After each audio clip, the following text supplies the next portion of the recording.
پاکستان میں مجوزہ media development authority ordinance کے ذریعے سے کیا کرنے کی کوشش کی جا رہی ہے؟ اس کا جواب حاصل کرنے کے لیے تجزیوں سے زیادہ معلومات کی ضرورت ہے۔ ویسے بھی صحافی کا اصل ہتھیار کڑوے حقائق کو قلم بند کرنا ہی ہے، اور اگر تجزیہ اور رائے سے حقیقت جدا ہو جائے تو پھر ذاتی بغض اور جھکاؤ کی چنگیزی حاوی ہو جاتی ہے۔ Pakistan federal union of journalist کی طرف سے آرڈیننس کا خلاصہ ایک انتہائی اہم اور کارآمد قدم ہے۔ اس کو پڑھنے کے بعد قارئین خود ہی جان پائیں گے کہ فسطائی سوچ کیا کیا رنگ اختیار کر سکتی ہے۔ یہ ترجمہ رانا ابرار خالد نے کیا ہے اور یہ پی ایف یو جے کی اجازت سے استعمال کیا جا رہا ہے۔ Pakistan media development authority ordinance 2021 کی منظوری کے بعد ملک بھر کے صحافی اور میڈیا ورکرز نہ صرف news paper employees and services conditions act 1974 میں دیے گئے قانونی تحفظ سے محروم ہو جائیں گے، بلکہ مذکورہ آرڈیننس کی بدولت ان کا 6، 7 اور 9 ویج بورڈ ایوارڈ کے تحت تنخواہ اور دیگر مراعات اور بقایا جات مانگنے کا حق بھی سلب ہو جائے گا۔ Pakistan media development authority ordinance 2021 کی منظوری کے بعد عمل درآمد ٹریبیونل برائے اخباری کارکنان تحلیل ہو جائے گا، اور ٹریبیونل میں زیر سماعت اخباری کارکنان کے ہزاروں مقدمات بھی خود بخود ختم ہو جائیں گے۔ Pakistani media development authority ordinance 2021 کے تحت قائم ہونے والی شکایات کونسلز اور ٹریبیونلز میں صحافی اور میڈیا ورکرز میڈیا مالکان کی مرضی کے مطابق طے شدہ تنخواہ کی عدم ادائیگی کی صورت میں شکایات تو کر سکیں گے، مگر انہیں نہ تو ملازمت کا تحفظ ملے گا اور نہ وہ قانونی طور پر ہاؤس رینٹ الاؤنس اور دیگر مراعات کا مطالبہ کرنے کے مجاز ہوں گے۔ Pakistan media development authority ordinance 2021 کے بعد پاکستان میں کام کرنے والے تمام ٹی وی، ریڈیو چینلز، اخبارات و جرائد، نیوز ایجنسیاں، آن لائن اخبارات، website, blogs, Facebook pages, YouTube channels, Netflix, Amazon Prime channels وغیرہ پاکستان میڈیا ڈیولپمنٹ اتھارٹی سے licence, declaration, N O C یا رجسٹریشن سرٹیفکیٹ لینے کے پابند ہوں گے، جس کی مدت 5، 10 اور 15 سال ہوگی، جبکہ اس کے لیے فیس مقرر ہوگی۔ اس کے علاوہ سالانہ فیس اور رینیول فیس الگ ادا کرنی ہوگی، اور سالانہ فیس تاخیر سے جمع کرانے پر جرمانہ بھی ادا کرنا ہوگا۔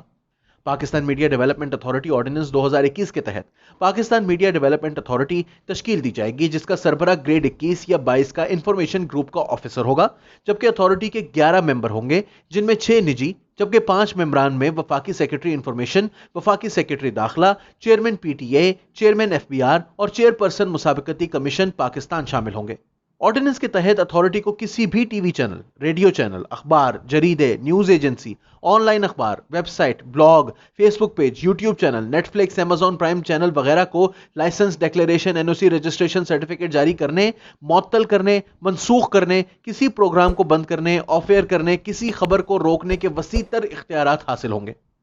آرڈیننس کے تحت پاکستان میں صحافی صرف وہی تصور کیا جائے گا جو پاکستان میڈیا ڈیولپمنٹ اتھارٹی سے لائسنس یافتہ، ڈیکلیریشن، این او سی یا رجسٹریشن سرٹیفکیٹ حاصل کرنے والے میڈیا کے ادارے سے منسلک ہوگا۔ پروٹیکشن آف جرنلسٹ ایکٹ میں حاصل حقوق صرف اسی صحافی کو ملیں گے۔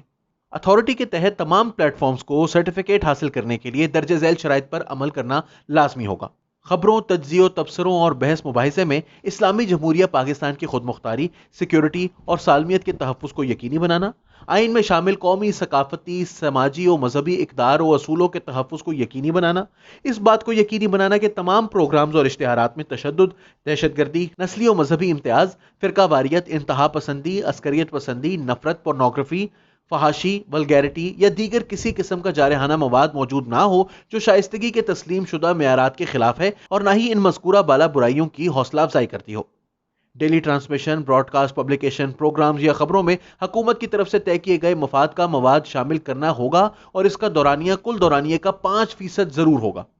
پروگرام اور اشتہارات کے لیے اتھارٹی کے منظور شدہ ضابطے پر عمل درآمد لازمی ہوگا، جس کے لیے ان ہاؤس مانیٹرنگ کمیٹی تعینات ہوگی جو کہ منظور شدہ پر عمل درآمد بارے آگاہ کرے گی۔ Copy right ordinance 1962، intellectual property right act 2012 اور دیگر قواعد کی عدم خلاف ورزی کو یقینی بنانا ہوگا۔ میڈیا سے متعلقہ امور کے لیے کام آنے والے کسی بھی قسم کے آلات کی درآمد کے لیے اتھارٹی سے الگ این او سی لینا لازمی ہوگا۔ خودکش بمبار، دہشت گرد، دہشت گردی کا نشانہ بننے والوں کی لاشوں، جنگجوؤں اور انتہا پسند عناصر کے بیانات و اعلانات و دیگر اقدامات جو کسی بھی لحاظ سے دہشت گرد کارروائیوں اور دہشت کے فروغ کا سبب بنے، ان کو نشر یا تقسیم کرنے اور ان کی آن لائن ویڈیو فوٹیج کی عدم دستیابی کو یقینی بنانا ہوگا۔ کوئی بھی اینکر پرسن، ماڈریٹر یا میزبان کوئی بھی ایسی رائے یا اقدام کو پروپیگیٹ نہیں کرے گا جو کسی بھی طرح نظریہ پاکستان، پاکستان کی خود مختاری اور سلامتی یا دفاع کے خلاف تعصب پر مبنی ہو۔ امن و امان کا مسئلہ پیدا کرنے والی کوئی نشریات، ڈسٹریبیوشن یا آن لائن پروگرام کی اجازت نہیں ہوگی۔ کوئی بھی ایسی نشریات، ڈسٹریبیوشن یا آن لائن کوئی بھی ایسی چیز ممنوع ہوگی جس سے سربراہ مملکت یا مسلح افواج کے ممبران یا ریاست کے قانون ساز اور عدلیہ کے اداروں کی بدنامی یا ان کی تضحیق ہو۔ عدالتوں میں زیر سماعت معاملات پر کسی قسم کی نشریات، ڈسٹریبیوشن، پروگرام یا بحث و مباحثہ نہیں ہوگا اور کورٹ رپورٹنگ صرف انفارمیشن کی صورت میں نشر کی جا سکے گی۔ کوئی بھی ایسی نشریات، ڈسٹریبیوشن یا آن لائن کوئی بھی ایسی چیز ممنوع ہوگی جس کے بارے میں پتا ہو کہ وہ جھوٹ پر مبنی یا بے بنیاد ہے یا بدنیتی پر مبنی ہے، یا اس کے جھوٹ، بے بنیاد اور بدنیتی پر مبنی ہونے کا یقین کرنے کے لیے کافی وجوہات موجود ہوں۔ کوئی بھی الیکٹرانک اور ڈیجیٹل چینل و اخبار اپنی باقاعدہ لانچنگ کے بعد 1 سال کا نان سٹاپ آپریشن مکمل کرنے سے پہلے سرکاری اشتہارات لینے کا حقدار نہیں ہوگا۔ Pakistan media development authority ordinance 2021 کے مطابق کوئی بھی لائسنس یافتہ NOC، ڈیکلیریشن، رجسٹریشن ہولڈر، ادارہ یا فرد پر مذکورہ بالا کسی ایک بھی شرط کی پہلی بار خلاف ورزی ثابت ہونے پر 3 سال قید کی سزا یا 2.5 کروڑ روپے جرمانہ یا دونوں سزائیں سنائی جا سکیں گی، جبکہ دوسری بار خلاف ورزی ثابت ہونے پر 5 سال قید یا 5 کروڑ روپے جرمانہ یا دونوں سزائیں سنائی جا سکیں گی۔ اگر پاکستان میڈیا ڈیولپمنٹ اتھارٹی سے لائسنس، ڈیکلیریشن، NOC، رجسٹریشن کے لیے بغیر کام جاری رکھنے والا T V channel, radio channel, اخبار، جریدے، نیوز ایجنسی، آن لائن اخبار، website, blog, Facebook page, YouTube channel, Netflix, Amazon prime channel وغیرہ ان میں کام کرنے والا فرد مذکورہ بالا شرائط میں سے کسی ایک بھی شرط کی خلاف ورزی کرے گا تو خلاف ورزی ثابت ہونے پر اس کو 5 سال قید یا 5 کروڑ روپے جرمانہ یا دونوں سزائیں سنائی جا سکیں گی۔